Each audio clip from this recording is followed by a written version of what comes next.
The Gupta family says it is in discussions with several international prospective buyers to take over its businesses in South Africa. The Guptas announced earlier that they were disposing of all their stakes in local businesses before the end of the year. They've denied accusations that they used their friendship with President Jacob Zuma to advance their business interests. Last month, the Public Protector's Office said it would receive additional funds to investigate whether President Zuma allowed the family to influence cabinet appointments. The family has been accused of being behind the sacking of former Finance Minister Nhlanhla Nene. Markets were rattled again this week on news that Nene's replacement, Pravin Gordhan, had been summoned by the Hawks. It relates to an investigation into a suspected rogue SARS unit when Gordhan was head of the Revenue Service. Now, for more on this story, I'm now joined by Oak Bay CEO Nazim Howa. Nazim, thank you very much for joining us on SABC News. Thank you very much for having us. Now, let's look at this decision to dispose of all of your business interests in the country. What influenced this decision? Well, I suppose, there's never a right time to make a decision like this. But I suppose, when the decision was taken in April this year for the family to step back from executive and non-executive roles, a natural next step would have been this.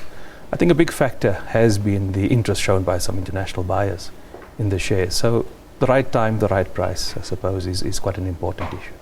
Now, you've just mentioned there's no right time to make this decision, and it's interesting that you mentioned that the decision actually came along when there were interested buyers. But was this not also prompted by the alleged investigation by National Treasury? Well, let me deal with that one. Any investigation would be targeted, but primarily at the management and directors, not the shareholders. Yes. And the management and directors will remain in place as they are right now.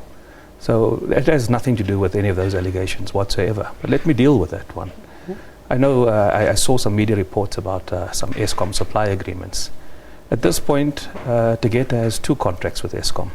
One for Brakfontein, where we supply at 13.50 per CV. And the other one at Hendrina, which we bought from Glencore, where we supply at 7 Rand per CV. At a great loss to the company every month, to be very honest with you. But those two supply contracts will be the cheapest in Eskom at this time right now. So I'm not sure where this undue benefit comes from, because we are the cheapest supplier to Eskom right now.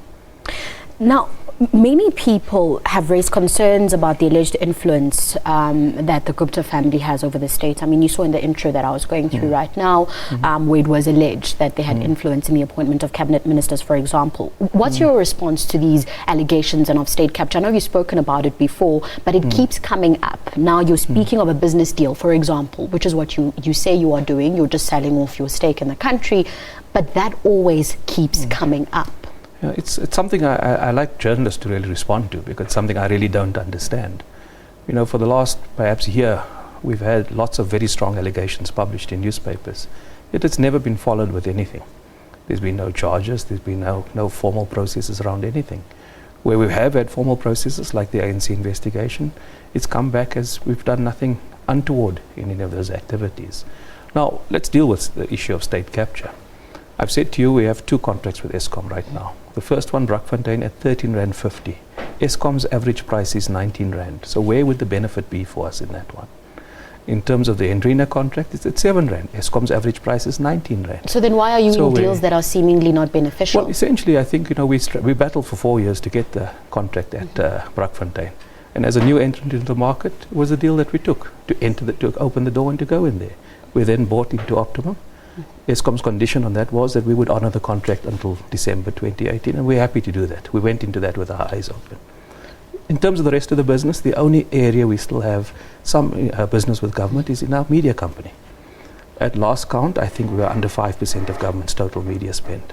So we're a small player in government spend across the business. Our biggest profit generator is JIC. By far some margin, our biggest turnovers come out of JIC, mining services. It doesn't do 1 cent of government business. So it's really a fallacy created by media. And I would hope one day that story will be written. It's a sad day for all of us today. We're very saddened by the shareholders' decision. I've got to know them over the last 6 years I've worked there. They are very good people to work with. I've been very impressed by their approach to their colleagues, and I see myself as one of the colleagues with them.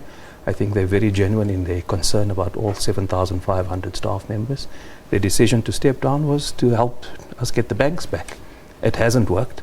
But they're making these sacrifices in order to secure the jobs and to grow the business. It's a very little known secret that when we entered war, when the family entered this country, they came with a few R100,000 and they built a business from nothing.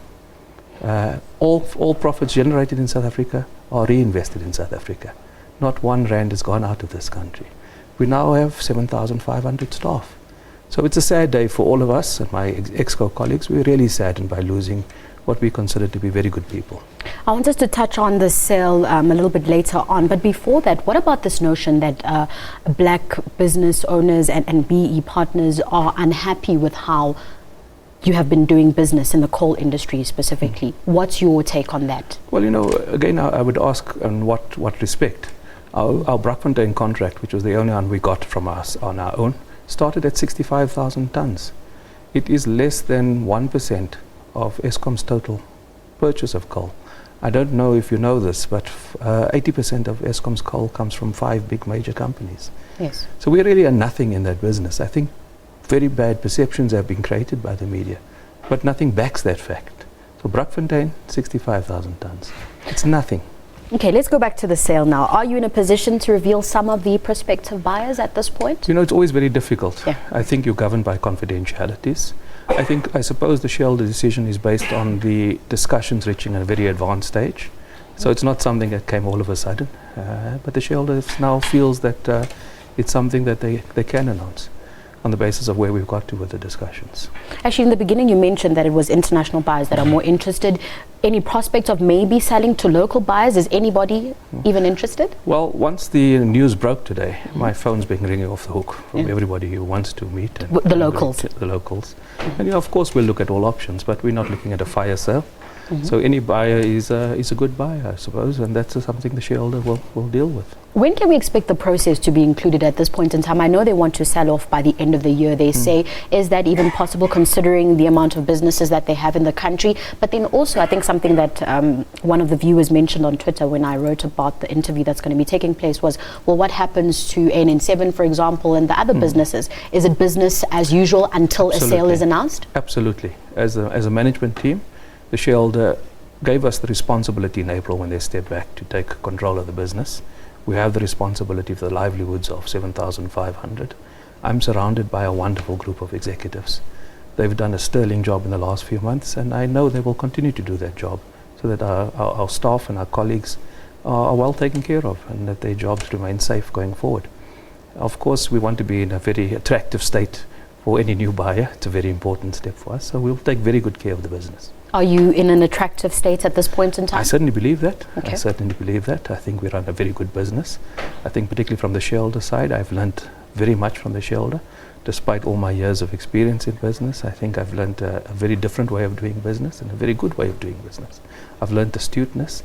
I've learned a caring nature, I think, from the shareholder, because that's what they imbue on all of us.